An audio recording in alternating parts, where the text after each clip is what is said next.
Hey everybody, welcome back to the Wolf Pit. Today I'm making a fork tender, melt in your mouth, old-fashioned pot roast with a silky smooth, rich beef gravy. It's simple, it's easy, and it's delicious. So let's get started. Here I have a 3.5 pound boneless chuck roast that I'm going to very liberally season on both sides with salt, pepper, and granulated garlic. You can find a full printable copy of this recipe and many more at the Wolf Pit blog. In a large skillet over medium-high heat, I'm going to brown the chuck roast for about 3 to 4 minutes, just until it gets some nice color and caramelization, which will add flavor. Once that side is brown, flip it over and brown the other side.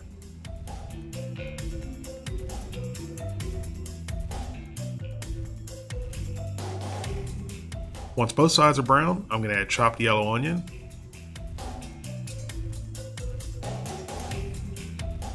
chopped celery, 4 to 5 whole cloves of fresh garlic, a couple bay leaves, beef base, and if you don't have beef base, you can use beef bouillon or you can use beef stock instead of the beef base and water, 4 cups of water,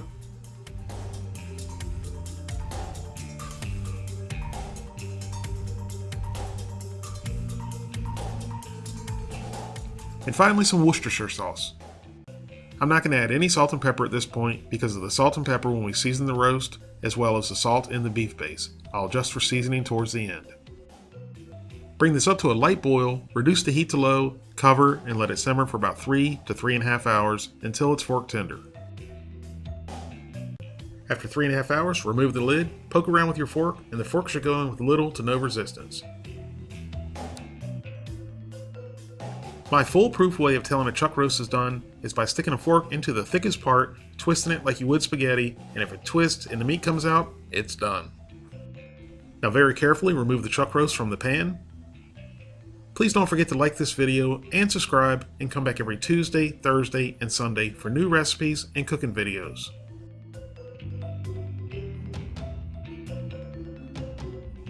And now I'm going to make the gravy. And this part is optional, but I'm going to remove all the garlic, onions, celery, and bay leaves, but you can certainly leave them in if you like.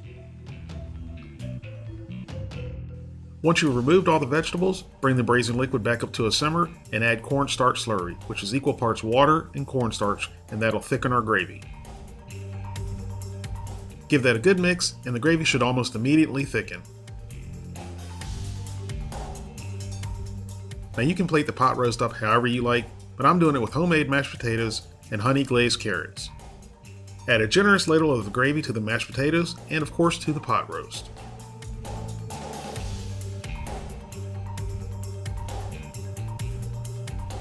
And there you have it. Fork tender, melt in your mouth, old-fashioned pot roast with a rich brown gravy. Just look at how easily this pulls apart and how tender it is. Thank you all very much for watching. I hope you give this a try. Please don't forget to like and subscribe, and come back every Tuesday, Thursday, and Sunday for new recipes and cooking videos.